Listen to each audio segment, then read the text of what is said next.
They were ordinary men and women, called to extraordinary deeds, united by a common purpose, to defend freedom and uphold the dignity of humanity.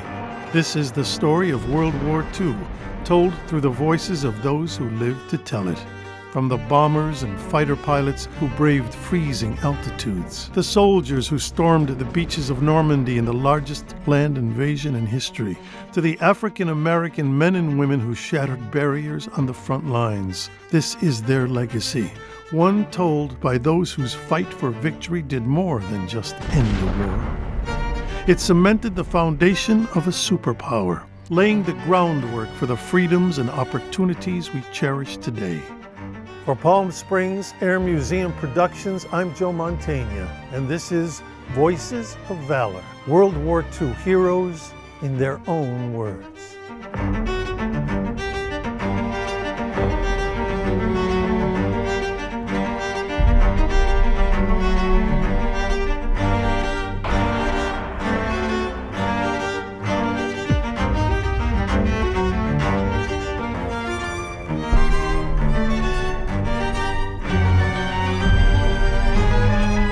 I repeat that the United States can accept no result save victory, final, complete.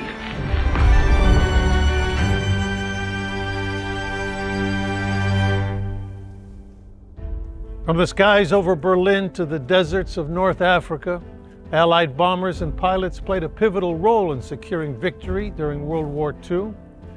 Their efforts in achieving air superiority and supporting ground operations were vital to the success of the Allies. It is through the stories of these extraordinary brave heroes whose courage defied the odds that we are reminded of the perilous challenges they faced and the valor with which they met. Roger Krakow excelled at geography in high school and would later put that to good use as a B-17 bomber navigator in World War II. This is a flag that they gave to us. We flew over Russia so that in case we would make a forced landing, we would show this so they wouldn't shoot us.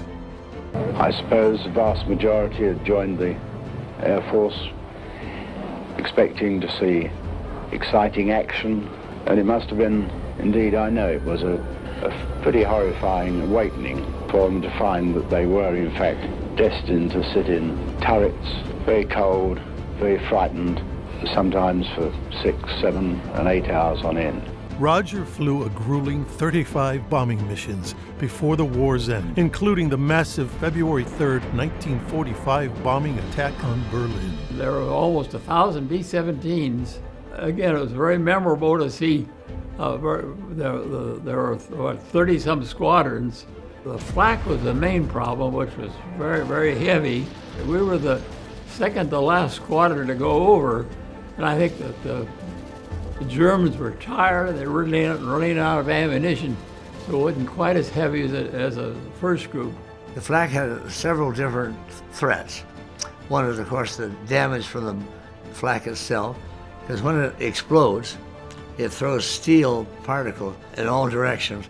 And we were virtually flying through clouds of flying steel when we were over the target. If it didn't explode near us, we'd feel the flak hit the airplane. And when it hit a wing spar or another structural member, the aircraft would go boom. And then we'd also hear the flak hitting the rest of the airplane. It hit fuel lines, hit gas tanks. I've seen airplanes blow up. And then trying to put on a flak suit at the last minute, pilots would lose a little control.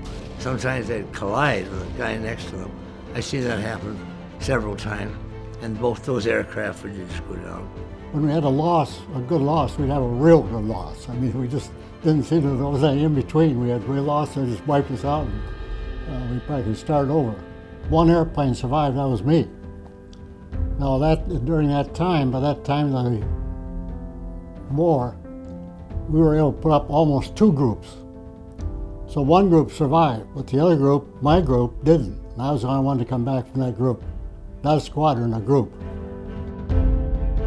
During World War II, under the leadership of such generals as Ira Eaker and Jimmy Doolittle, the then 8th Air Force formed the greatest air armada in history. By mid-1944, the unit had a total strength of more than 200,000 people, and it could send more than 2,000 four-engine bombers and 1,000 fighters on a single mission against enemy targets in Europe. For this reason, 8th Air Force is commonly known as the Mighty 8th.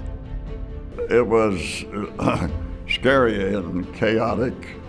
It was traumatic when you're in the heat of battle and anti-aircraft fires coming up from the ground to knock you out of the sky. These enemy fighters are coming in and attacking you from all angles. All hell's breaking loose. It's scary. It's just riveting. So, but you're flying in close formation at high altitude, freezing to death, because we were unpressurized. At our high altitude, at 50 to 60 degrees below zero, if you take your gloves off, your fingers can self-amputate to the nearest knuckle. And you don't see any blood, you don't feel any pain, you're not even aware. You just see your fingers lying on the floor. Very few people know this. A B-17 was equipped with a Norden bomb sight. Why? For precision bombing. The only way I can tell you this is like the Arch in St. Louis. That would be the specific target. Well, Eisenhower and Churchill and so forth decided to go away from precision bombing and go to pattern bombing. What's pattern bombing? What it is the lead ship in a squadron has the Norden bomb sight. When he opens his bomb bay doors, I open mine, as well as all the others. When you see the first bomb come out, you release yours. And what we did was dropped on the center of Berlin, Munich, Dresden. And unfortunately, it killed many thousands of civilians. But it is known that because of this, the World War II ended about a year earlier. Germany was leveled. Can you imagine the entire city of Chicago or St. Louis looking like that? July 31st, 1944, we're 27,000 feet over Munich. And about 10 seconds after I dropped the bombs, a burst of flak hit right under us, knocked out 2 engines, one on each side. And a piece of flak came through the bottom of the plane. The pilots had on armor seats, maybe a 1/4 inch thick, went through there, went through the co-pilot's left thigh way up here, left hole about the size of a baseball, and out the roof. Well, I was the medical officer of the group, so I went up and gave him a shot of morphine. It was still in flak, so I could leave my guns, and gave him a shot of morphine, sprinkled salt on his wounds. And on 2 engines, you can't keep up with the formation, and you're sitting duck. And we were attacked by fighters, so I had to go back to my guns again. But a squadron of P-51s came and drove them off. But the only thing that saved them was 40 degrees below zero. The blood froze as it came out. So while I was back to my guns, he was not bleeding. We tried to go in Switzerland. It was just 70 miles away from Munich, and it was fogged in, so we could not. So we threw everything overboard that we could. For the last 3.5 hours, I gave him another shot of morphine and kept pressure on his wound with the gauze and bandage, trying to keep the bleeding from being too much. So he survived. In fact, I got a note from him a year later, and thought he'd be in the hospital another 2 years. He had a cast from his chest to his toes.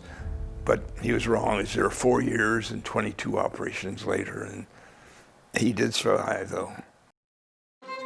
The B-17 Memphis Belle is one of the most famous American bombers from World War II, known for being the first U.S. Army Air Force's heavy bomber to complete 25 combat missions over Europe without losing a crew member. A Boeing B-17 Flying Fortress, the Memphis Belle, was part of the 91st Bomb Group and was named after pilot Robert K. Morgan's girlfriend, Margaret Polk, who was from Memphis, Tennessee. The aircraft flew dangerous bombing raids over Nazi-occupied territories, targeting factories, military installations, and other strategic points. Completing 25 missions was a significant achievement, as losses among bomber crews were high. After its service, the Memphis Belle and its crew were brought back to the United States to help raise war bonds and boost morale. This B-17 is the Memphis Belle from the 1990 movie of the same name. Lieutenant Colin S. Bell joined the Royal Air Force at a very young age of just 19. His flying training was actually conducted here in the United States under a plan devised by General Henry Hap Arnold. I have no hesitation in saying that my survival during World War II owed quite a bit in part to that fantastic training and experience I gained while I was in America. After the Japanese attack on Pearl Harbor, Colin was transferred back to the UK, where he transitioned to the de Havilland Mosquito, known for its speed and agility. There were mosquitoes engaged in photo reconnaissance. They were used as night fighters. They were used in coastal command for attacking submarines. They were used as bombers, high level, low level. It could do anything that a single engine fighter could do, but of course it had two Spitfire engines, so as my American cousins would say, no contest. During World War II, Lieutenant Bell undertook 50 dangerous bombing raid missions in the Mosquito over Germany, 13 over heavily armored Berlin. The whole purpose of Bomber Command was to destroy the German manufacturing capacity to attack us.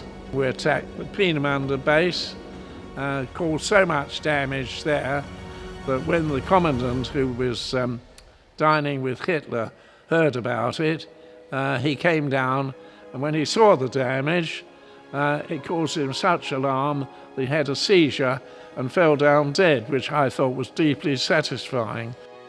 So Colin, here we are next to the nose of our Mosquito B-35, the bomber version. That's right. And of course you would have been sitting up there on the left-hand side, and your That's seat right. just there. And I believe that your navigator, Doug Redman, would have had to lean forward here into the nose to aim the bombs. Is that correct? That's absolutely. As bomb aimer, he would sort of move forward to connect up with the Mark 9A bomb sight. And he had the unenviable task of looking ahead of the exploding shells, anti-aircraft shells. The Flying Tigers were American volunteer pilots known as the AVG, American Volunteer Group, flying under the command of retired U.S. Army Air Corps officer Claire L. Chenault in the Pacific Theater. In the early stages of World War II, they were the first to bring fame to the P-40 Warhawk, arriving in China in April 1941 with their first combat action on December 20th, 1941, just 13 days after the attack on Pearl Harbor. Flying Tigers pilot Whitey Johnson was one of those men. They apparently were concerned about American invasion, so had brought in over 100 fighters, and they were all staged at that field, and they were lined up in beautiful rows because they didn't think we could have enough range to get there and back. And we came in at about 50 or 60 miles out, which would be beyond their radar. And then we dove down to treetop level.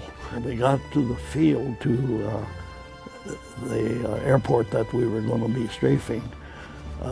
There were soldiers standing out in the fields waving at us, apparently thinking that we were Japanese coming in from Formosa, until we start shooting, of course. And that first raid, we destroyed, I think it was 94 Japanese planes on the ground, and I believe 3 in the air that was just taking off. So it was probably the most successful raid of the war. The P-40 was in production from 1939 to 1944.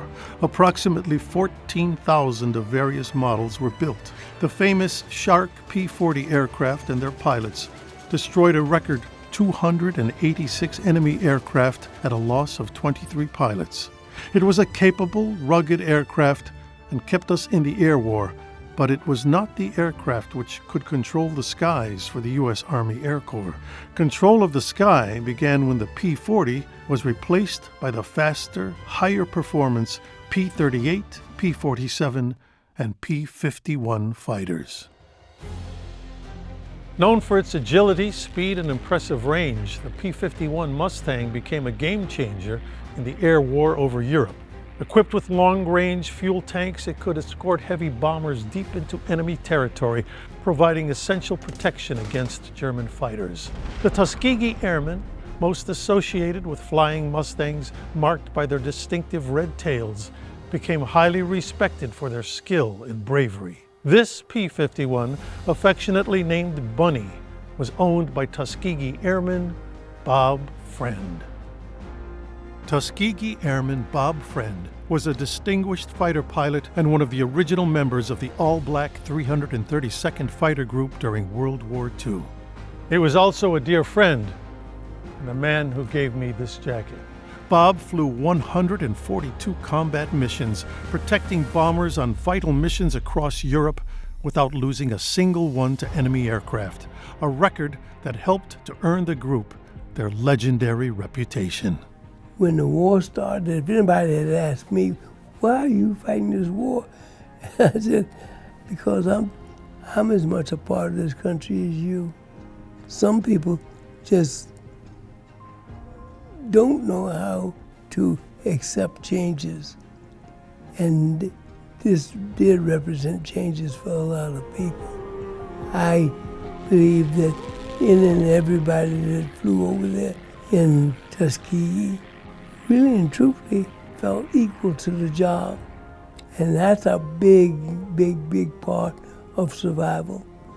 You gotta go out and prove yourself. Not for race. I go out and I prove myself for me.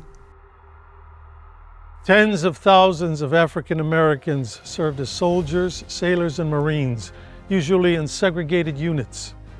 Their accounts reveal not only the precision and skill required, but the camaraderie and resolve that defied history. In the Army Air Corps' 99th Fighter Squadron and 332nd Fighter Group, now better known as the Tuskegee Airmen, African-American pilots distinguished themselves over North Africa, Sicily, and Italy. The Tuskegee Airmen flew over 3,000 missions in Europe and destroyed almost 300 enemy planes. For their service, Tuskegee Airmen were awarded 150 Distinguished Flying Crosses, 744 Air Medals, 8 Purple Hearts, and 14 Bronze Stars. Tuskegee Airman Lieutenant Colonel Ted Lumpkin Jr. is one of those famous men that wrote history. He served as an air intelligence officer during his overseas combat tour to Italy in the Western Europe theater from 1944 to 1945.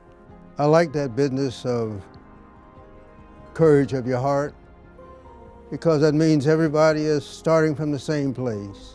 And I think it's important to always be trying to do the best that you can. In that way, you don't have regrets. the Tuskegee Airmen experience illustrates that. It demonstrates that and illustrates that in a very positive way. The Tuskegee Airmen, it was a unique group. Prior to World War II, African Americans were not given the opportunity to train as pilot or air crew members. And it wasn't until World War II that this opportunity was afforded these pilots, but only under the condition that they train and serve as segregated units.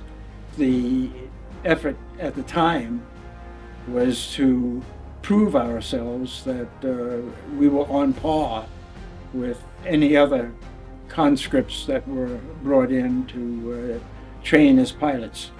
I think we did succeed, and I think we did prove ourselves. When we got out of the service, we came back to a country that we had left. All the freedoms we accomplished or supported away from this country were not available to us when we came back. So we were quite often asked why we did it. And the answer pretty much is the same for all of us. We did it because this is our country. You know, we may have been treated as second-class citizens, but this was our country.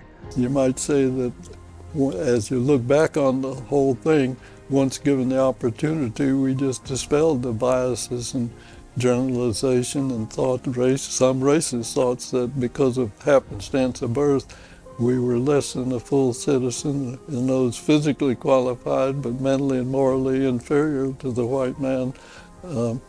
We dispelled those things once given the opportunity. In 2007, more than 60 years after their combat in World War II, President George W. Bush awarded the Congressional Gold Medal to surviving Tuskegee Airmen in a ceremony in the Capitol Rotunda. And I would like to offer a gesture to help atone for all the unreturned salutes and unforgivable indignities. And so on behalf of the office I hold and a country that honors you, I salute you for the service to the United States of America.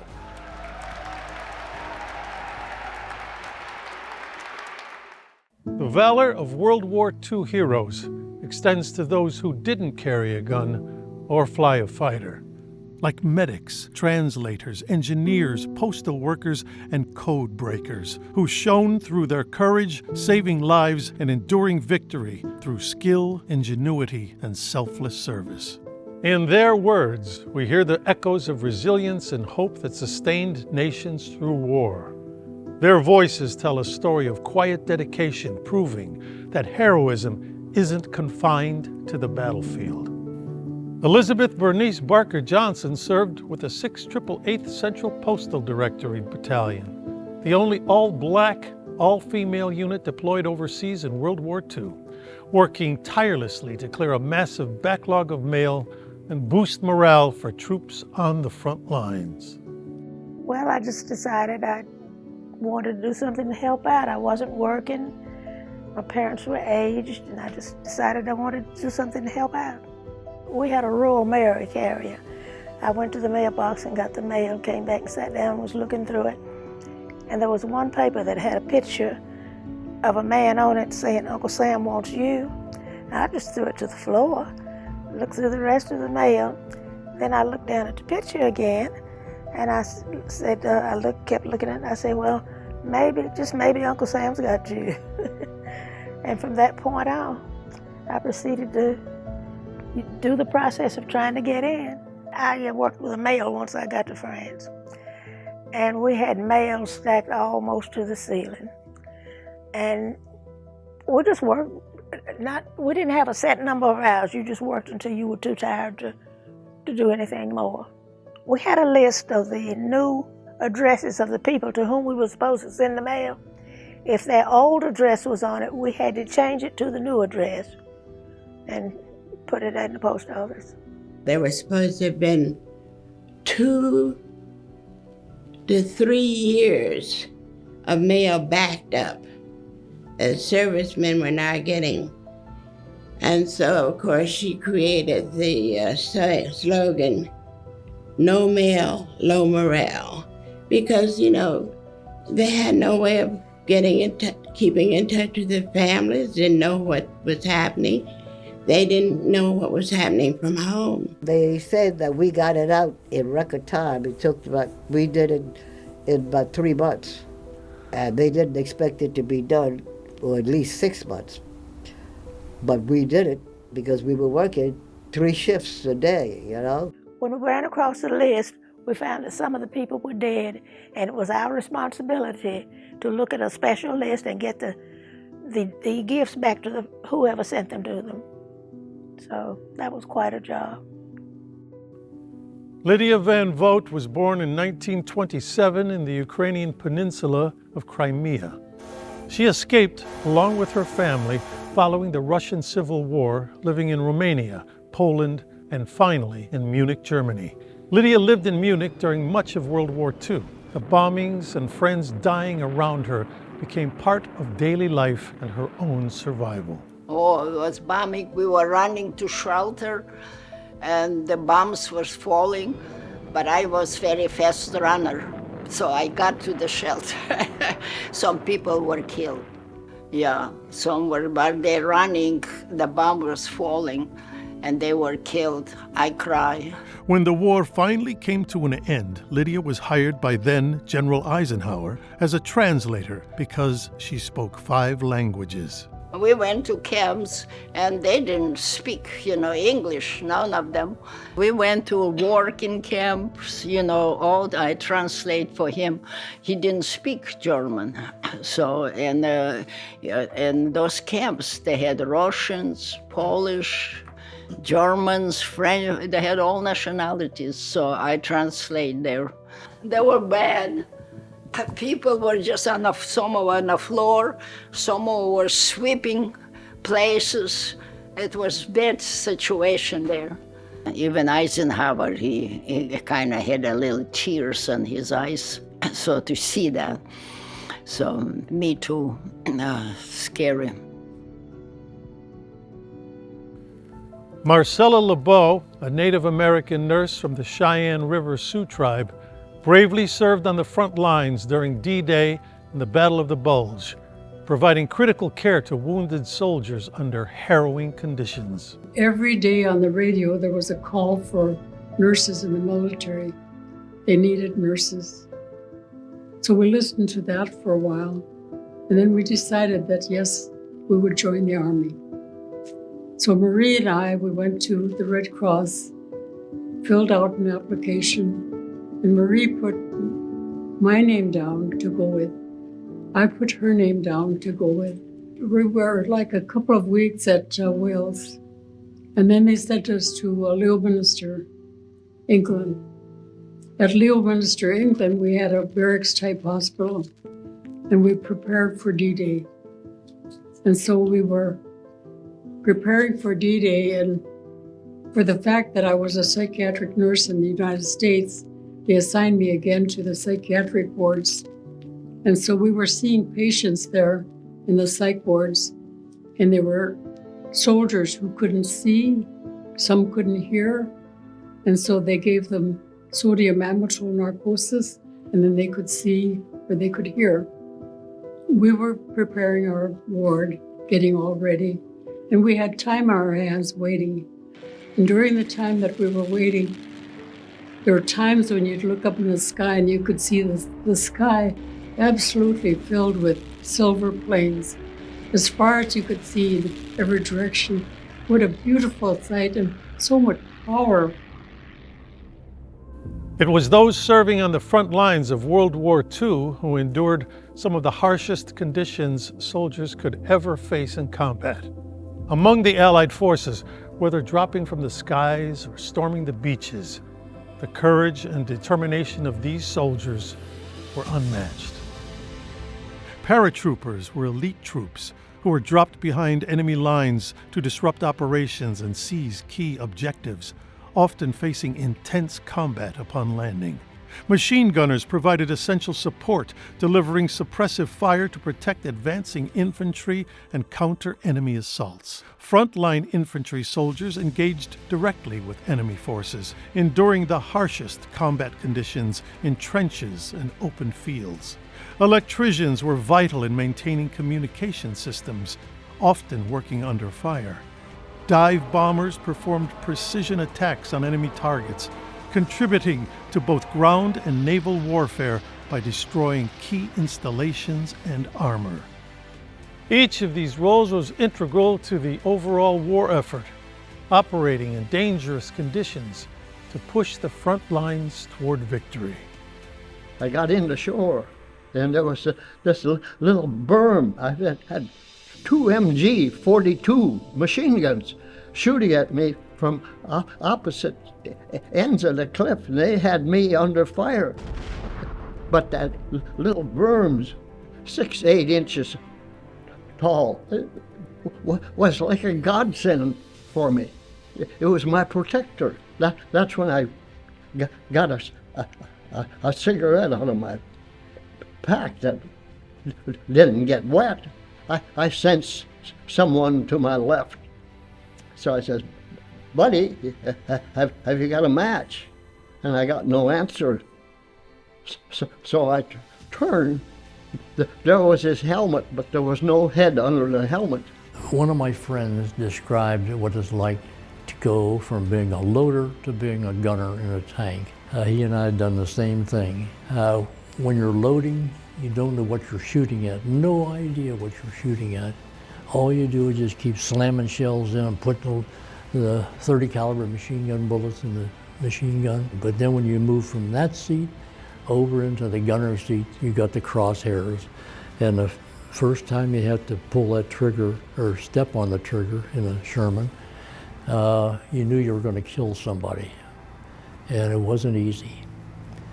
But after you've done that a few times and they shot back and I lost the tank, then it was a different story altogether. But we really didn't have time to think much. It was just stay alive, get up in the morning, go all day, stand guard an hour, sleep an hour at night, same thing the next day, town after town after town. That morning, the fog was all the way down to the ground. You couldn't see anything. As daylight comes, the fog starts to lift a little bit, and the more time went on, the more the fog lifted, but it lifted in like a bank. As it lifted, you could see underneath it all the way through that what was in front of us was a sort of tapering open field with the heavy woods on both sides, and the noise we heard, it looked like the Germans were going to attack across an open field. We said, boy, they must be cocky, you know. But they were cocky. They had just smashed 4 American divisions, and they expected to do the same thing. They didn't know it was the 101st Airborne Division there in Bastogne. So they, as the fog lifted higher and higher, then you hear the tanks wind up, and you could see across that still open snow field the grinding of the 88s as they swing around, and then the whole world sounded like it exploded. Everything you could imagine. There were rockets, artillery. Later on, the Luftwaffe came in and bombed it. Mortars, all around it. And you can't do anything except stick your nose down to the bottom of the foxhole and hope that you curse yourself for not digging it deeper. And the ground shakes, and sometimes the concussion makes you feel like your helmet's going to come off. That's when they told us right away, don't fasten your helmet buckle, because if you get a near concussion, it's going to pull your head right off. At any rate, we could do nothing but wait till the artillery barrage lifted. And when it did, and we looked across the field, here comes a row of tanks and behind them, German infantry. When they got to the 400-yard mark, the lieutenant said, now. And we opened up with everything we had. And it was a slaughter. The snow turned red. They were falling by the numbers and so on. And we hit them so bad that they weren't expecting that they had to turn around and go back. What was left of them. The tanks now, when the infantry's not behind them, they got to turn around and go back. The tanks turned around to go back. Our artillery opened up. I was assigned to dive bomber training, so I went to school to learn to be a dive bomber, where you go into a dive at 15,000 feet and you release at 2,000 feet, and you pull out, you gray out, you can't see, but you're conscious and you pull out, and then gradually your sight returns again. In the beginning it was a little hairy, but after a while it was routine. Dive bombing was a piece of cake. I had so many holes in my airplane, and they shot a wing off, a wingtip, and they knocked out my monitors up here where the ignitions were, so I couldn't turn the engines off.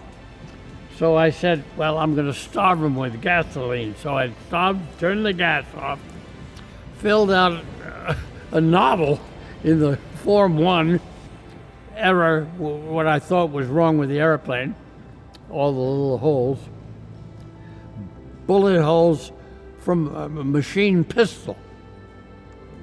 So we were low, and my crew chief said, we've got the measles. I looked at my airplane the next day with the new little pieces of aluminum, and until they painted them, it looked like hell. But when they painted them, all that disappeared. Plane looked back to normal, including the wingtip.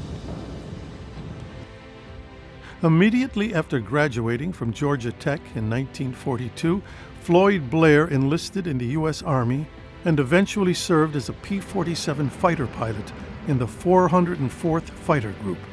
Blair flew support missions for ground troops on Omaha and Utah beaches on D-Day and had a bird's-eye view of the carnage taking place on the beaches below. We were flying and we were down below 10,000 feet, and they had told us about these tanks, and I could see them. And I rolled over, and my wingman went with me. And there were a lot of us in the air that day. And I rolled the airplane to get aim more for the tanks and pulled out. Literally, I was under 100 feet. I was going almost 500 miles an hour. And I just barely made it. My wingman flew straight in the ground. And that still bothers me to this day. If you read the official record, everybody said he got hit by flak, but I know better than that. I shouldn't tell you that, but I do. The Thunderbolt was the most famous of all the Republic aircraft in World War II. First flown on May 6, 1941, the P-47 was designed as a then large high-performance fighter bomber, utilizing the large Pratt & Whitney R-2800 double wasp engine to give it excellent performance and a large load-carrying capability. The first deliveries of the P-47 took place in June 1942, when the U.S. Army Air Corps began flying it in the European theater. The P-47 performed missions of 4 to 5 hours, escorting B-17 and B-24 bombers directly to the target over Germany. On D-Day, The P-47 was the predominant fighter chosen for this difficult and critical operation. Arthur Mick Dawson was just shy of his 11th birthday in September 1939 when Great Britain declared war on Nazi Germany. This morning, the British ambassador in Berlin handed the German government stating that unless we heard from them by 11 o'clock, that they were prepared at once to withdraw their troops from Poland, a state of war would exist between us. I have to tell you now that no such undertaking has been received, and that consequently this country is at war with Germany. And when the broadcast ended, they all filed out of the house and said, "Goodbye, Harry, thank you." And the first other noise I heard was my mother.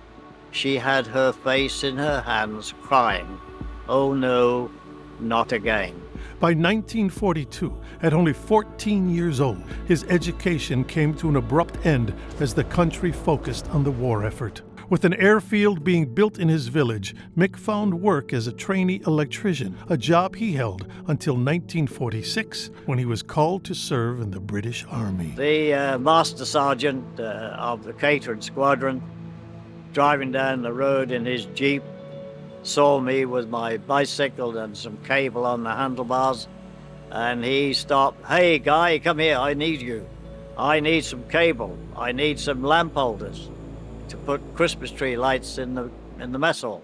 So I had to go back to our office, and I was rather naughty. I found the key for the storeroom, got the cable we needed and the lamp holders, took them back to the mess hall, and I wired up about 12 lights and put them on the tree.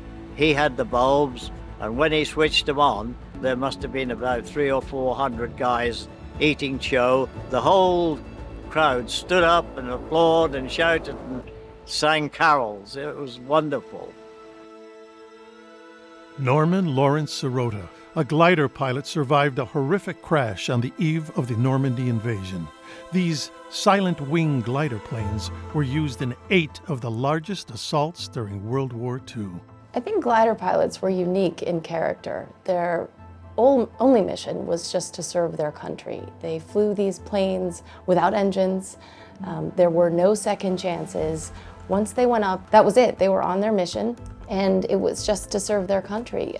And I think that took a certain type of constitution to fly, and the bravery that was needed for those missions. And I think that's very much how my father was as an individual, as a man. He wasn't in it for the glory. It was a sense of duty, and he wanted to serve his country. He was extraordinary mathematician. The numbers were everything for him. He could have figured out any problem, any place, anywhere. We used to call him Einstein. He was really talented, that he was really extraordinary human being. So my father he had completed training. He was ready to actually ship out to Europe, and this was actually the day before he shipped out to go to Europe. And he had been a great pilot, and he was often asked sometimes to volunteer and to take other pilots up who needed to log more hours. It was late evening, and he flew the first time. He went up, and then the captain said, "You gotta try one more time." So then they went one more time. I don't know what happened. Even he doesn't know what happened. The only thing Norma remembers say, "We're going down, we're going down, oh, we're going down," and they crashed. Fortunately or unfortunately, he never made it to Europe. He woke up in an Army hospital 2 weeks later with some pretty bad injuries, and he was honorably discharged. I think it was his biggest regret that he didn't get to go and fight in his last mission and do what he was supposed to do. He always said it was a huge regret of his. And I think it's common among a lot of men who serve. They have something called survivor's guilt, and I think it haunted him for the rest of his life. He really wanted to do that, and he felt that he was meant to do that, and he didn't get a chance. But I think that he was given a second chance at life, because most of the men on his mission did not return. He lived his entire life with the guilt of his guys going behind the lines, and he knew that 50% of them by every would be killed, and he tried to find them. And they used to change family names, family addresses, and they say, when you come back, you search for us, we search from you, then we're going to talk about good stories. But unfortunately, many of them did not come back. Many of them did not. In the skies above World War II, a select group of pilots emerged as legendary fighter aces, dominating the dogfights and shaping the course of aerial warfare. These men, from all sides of the conflict, honed their skills in the most dangerous of arenas, outmaneuvering enemies, pushing their planes to the limits, and relying on sheer courage. Their victories, counted in downed enemy planes, masked the peril they faced in every sortie. Among these brave pilots was Joe Peterbers, a skilled aviator from the 20th Fighter Group who flew 49 missions and logged 269 combat hours. My 49th mission was on the 10th of April 1945, and we were escorting some 450 B-17s to target in the Oranienburg area of Germany. I was flying high cover. The bombers dropped their loads, and just after they dropped their loads, we were hit by a swarm of ME-262s. I latched onto one of my eyeballs, and he was coming in after the B-17s. I had about 7,000 foot altitude advantage on him, so I knew I'd be able to catch him. So I rolled over and started down after him with throttles wide open, and I was able to pull in. I was doing well over 500 knots when I pulled into his 6 o'clock position, and there fired several bursts and got some hits in his left wing. He rolled over and started down to the deck. He disappeared into some clouds. So I saw this airfield, it was just loaded with aircraft, and so I started making some passes, and I destroyed 5 aircraft on the ground and set a hangar on fire. And on the last one, I was coming in on the FW-200, which is a Condor, a 4-engine aircraft. And as I was coming into him, I felt a thud, and I blew the Condor. It blew up, and I was pulling off, and I felt another thud, and I started getting oil over the windscreen. And I made it up to 10,000 feet. So I had to make the decision whether to go east towards the Russians or west towards the Allied forces that were fighting in Magdeburg. Magdeburg was about 80 miles away, but I decided to go, and I thought I could make it. I was falling short. I got to a little town called Berg that was probably 20 miles away from Magdeburg, and I was down to up to 1,000 feet. And I thought, well, I'm not going to make it. I'm going to have to bail out.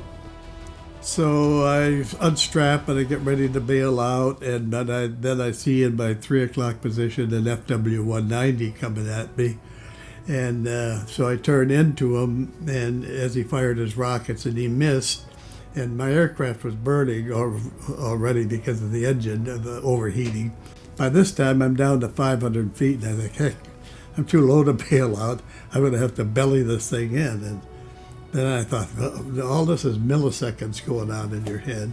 I can't belly it in because I unstrapped, and I don't have enough time to strap up.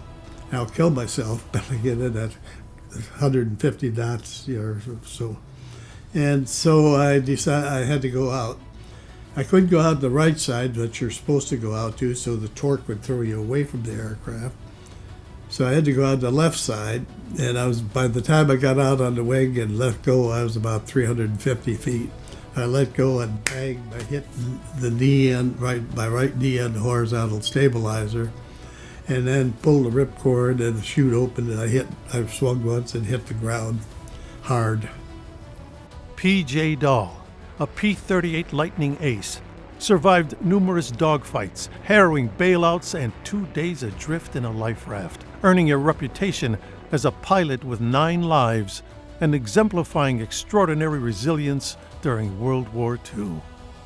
I'm 5'5" tall, and when I strapped on that P-38, which had almost 400 horsepower, but total, 4 50 caliber machine guns and a cannon in front of you, I felt like the other guys didn't have a chance. And it's a funny thing in that business.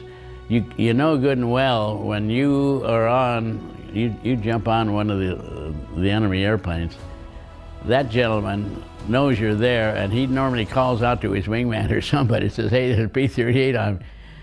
So you had to be very careful. You had to kind of shoot and get the hell out of there. I hit him and I rode him, and then I got out of Dodge. I got away and did that twice. The only reason I know that the airplanes were destroyed was somebody else was in my flight behind me, and they confirmed that they crashed. I never was a big promoter of running up a score or anything like that, but it doesn't surprise me. The guys that we had 40 aces in our group. As a fighter pilot with over 7,500 hours logged in over 130 types of aircraft, Clarence Bud Anderson loved to fly. Anderson would go on to score 16 1/2 aerial victories in World War II, making him one of the war's few American triple aces.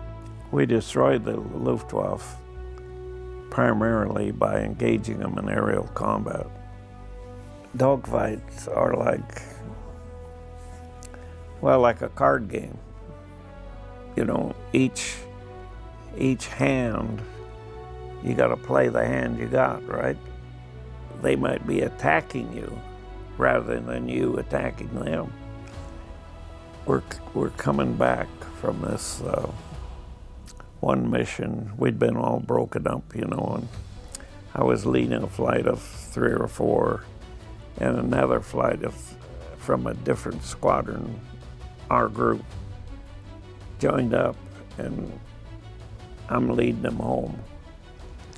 I'm looking up ahead and down, and I say, oh, Jesus, there's a poor old B-17 way up there, and engine smoking and kind of staggering along. And I says, but hey, come on, guys, let's go over there and go down and take him out to the water.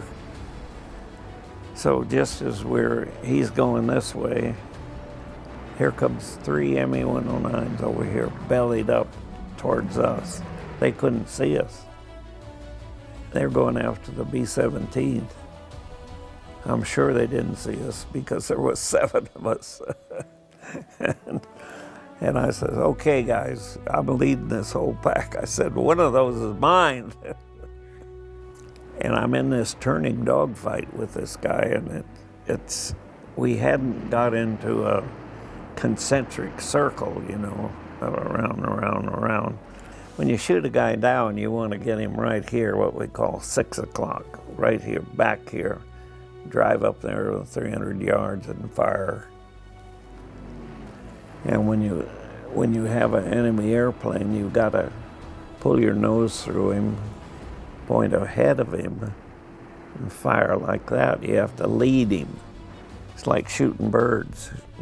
You go through him, lead him, pow, and keep your movement. You don't stop your gun. You know what I'm going to do the next time?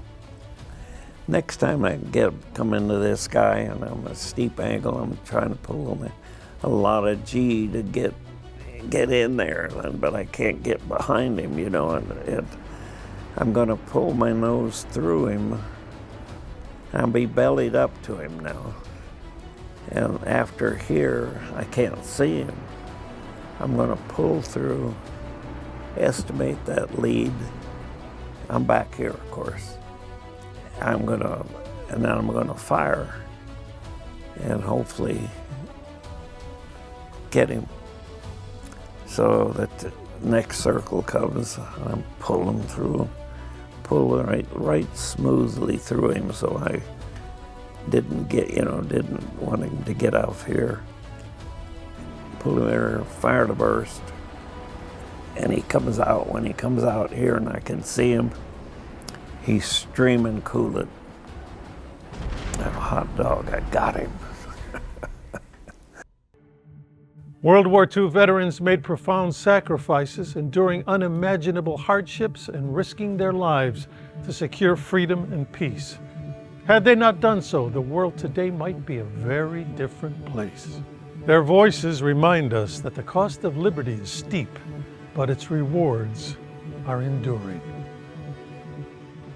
I think we've got to get people to remember the sacrifices that everybody made for their freedom, because they did. I mean, for instance, in the 8th Air Force, 26,000 lives were lost. 28,000 were injured. On our base alone, 845 guys died for our freedom. Had we not have been able to resist the Germans at that time, we would not be speaking English just now. How many World War I stories does anyone know? If we don't continue with the museum and with the stories that we have today, the World War II will be long gone and forgotten. I've been here 20 years, and I asked people, do they know about Iwo Jima? They never heard of it. Or they heard about any of the Philippine battle, and I haven't heard about it. So I think they should know, and give them a chance to know what it was like in World War II and everything like that. Well, I don't think any of us would regard ourselves as the greatest generation. I think the majority of us just saw the battle against the Germans as a war that had to be won. So I think really we just devoted our energy to destroying the Germans, and of course in the event we won, and a very good thing we did. My main objective in what I do is for children and youth to understand how important it is to know what has gone before and know what has been tried and not worked. That's what my objectives are when I'm 100 years old, and I hope to keep as long as I can do it, I will do it. A toast to all the good people of the world.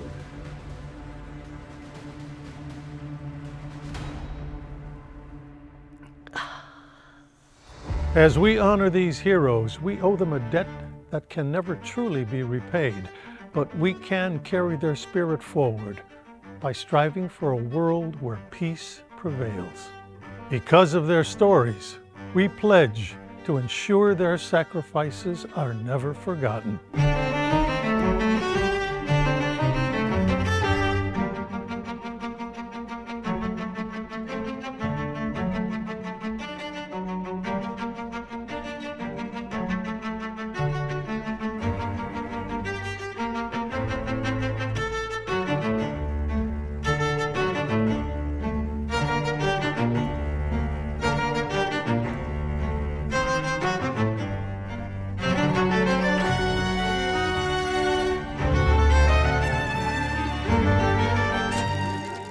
The proceeding has been a Palm Springs Air Museum production in association with the American Veterans Center and Jones Agency.